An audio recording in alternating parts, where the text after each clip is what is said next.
What if the things we do out of love are the very things causing harm? If I were a rhino, I would choose to live in a cage over freedom.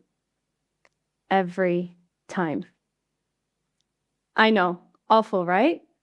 But what if freedom isn't always the safest place to be? 10 years ago, when I was a wildlife vet student, I would have been horrified by these statements. I would lecture everyone on animal rights. I used to believe that wild animals suffered in captivity and should be free in the wild. But I want to share with you why I've changed my mind, but more importantly, how to recognize when our opinions may need questioning. Captivity is something that has a negative association in our society. We've all seen those documentaries that break our hearts, right? Blackfish, Tiger King, Madagascar. Okay, so I was pretty devastated when I found out Madagascar wasn't real. I thought the animals like to move it. We feel this gut reaction, but this emotion, it's emotional and can be incomplete.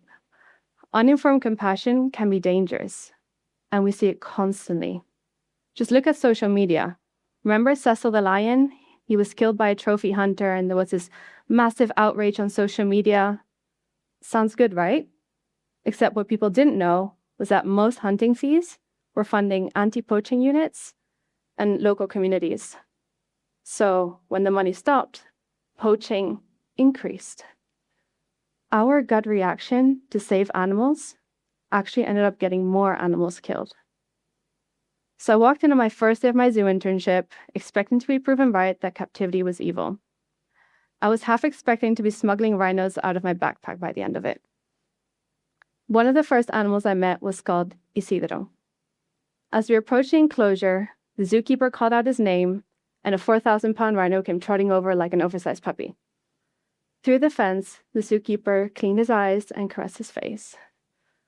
And I just kept thinking, poor Isidro, classic Stockholm syndrome.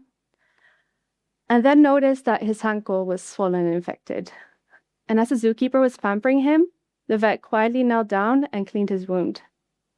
Isidro was so busy enjoying the attention that he didn't even notice he was receiving medical care. Every day I watched this daily interaction. Isidro trusted his keeper completely. I kept trying to find signs of depression, suffering, but he seemed genuinely happy.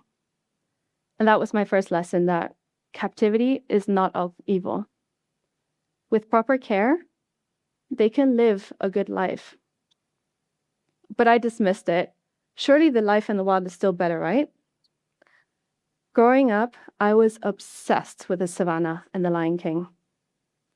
I generally thought that animals would gather together to celebrate the birth of a baby lion, and a monkey would stand on a rock, and everyone would sing, "It's the circle of life."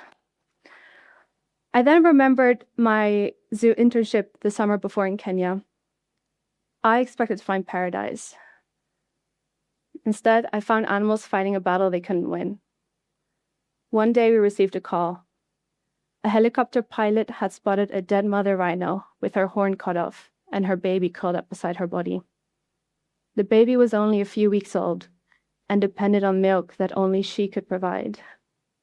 We did everything we could to save him. 2 days later, he died.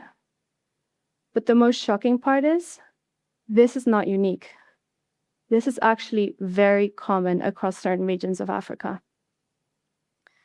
The biggest threat any wild animal faces in the wild is a human with a weapon. And no animal has evolved to dodge bullets. My romantic view of the wild crumbled. Yes, the wild has always been tough. Lions hunt zebras, droughts kill. But what I witnessed wasn't natural anymore. The wild had become a war zone, and animals lose every single time a human enters with a weapon. And that became my second lesson, that freedom isn't always better. There's actually a lot of suffering and death. In fact, I had seen more suffering in a summer of freedom than in 3 months of captivity.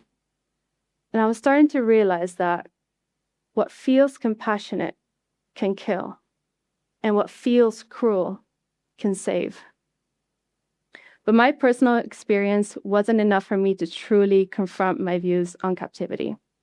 It wasn't until one day I came home from the zoo, sat down in front of the computer, opened Google, and typed in rhino conservation.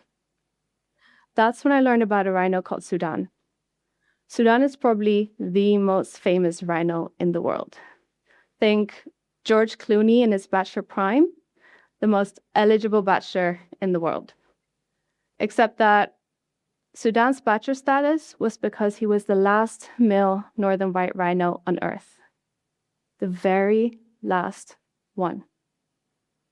And when Sudan died in 2018, there were only 2 females left. That is it. 2 individuals standing between an entire subspecies and complete extinction. And the northern white rhino didn't disappear from the wild naturally. They were poached for their horn and declared extinct in the wild in 2008. Luckily, there was a small population of northern white rhinos in captivity. The northern white rhino only exists today because of captivity. Sudan represents all of the misconceptions I had about wildlife conservation, and that became my 3rd lesson. What I thought was the problem turned out to be the only solution left. I finally understood the full scope of how dangerous uninformed compassion can be. Our good intentions, if acted on with incomplete understanding, would have erased the species forever. When we see a photo of an animal in captivity, we feel something powerful. And that feeling is real and shows that we care. So when we say, let them be free, I understand. I felt it too. But we have to ask ourselves, what does freedom actually mean? Today's ethical captivity can offer animals something most wild regions no longer can. A life where humans aren't trying to kill them. No bullets, no poachers. Every day they get food, water, medical care, protection from predators, but more importantly, poachers. So the day after the Google search, I asked a zoo vet about Isidro. She told me that scientists have been working desperately to save the rhino species, and the only genetic material they have to work with comes from captive rhinos. Remember that daily routine between Isidro and his zookeeper? That wasn't just friendship. That was training and preparation. Scientists needed intimate cooperation from rhinos in order to develop reproductive technology. They managed to collect semen from Isidro. Whatever you're thinking, that's not how it's done. And they were able to create the world's 3rd rhino calf ever, born through artificial insemination. And these techniques that they learned through Isidro's program weren't just helping captive rhinos. They were teaching field teams in Africa how to safely work with rhinos and relocate them from poachers. Dozens of species have been saved through captive breeding programs. For example, the California condor, all which would have been gone forever. This journey taught me something crucial about how we approach any issue that we care about. Our opinions feel powerful because they come from love. But love without knowledge is not compassion. That feeling by itself is not enough to make life or death decisions for endangered species. So I've developed a simple framework for myself, 3 steps I follow whenever I feel that surge of righteous certainty and have to check to make sure it's not uninformed compassion activating. First, I pause. Before I form an opinion, I ask myself, what do I know? But more importantly, what don't I know? Second, I seek. I actively look for credible information that challenges what I think I know. And third, I embrace nuance. The world is not black or white. The truth usually lives in the messy, complicated middle. Some captivity saves lives. Some wild habitats are war zones. Uninformed opinions, no matter how well-intentioned, have consequences. And those consequences echo into the future, shaping policies, influencing funding decisions, and deciding which conservation programs move forward and which species get left behind. But whilst conservation strategies like captivity are saving animals today, they're stopgaps, necessary interventions in a crisis that we created. Our ultimate goal must be to eliminate these threats, end poaching, and protect wild habitats. If we truly want to save animals on a large scale, we must focus on empowering local communities. Because when protecting animals becomes more profitable than killing them, that's when we're able to create a sustainable future. Pick one topic you care about. Doesn't have to be animals. Spend time actively seeking credible information that challenges your current view. Not to change your mind, but to earn your opinion.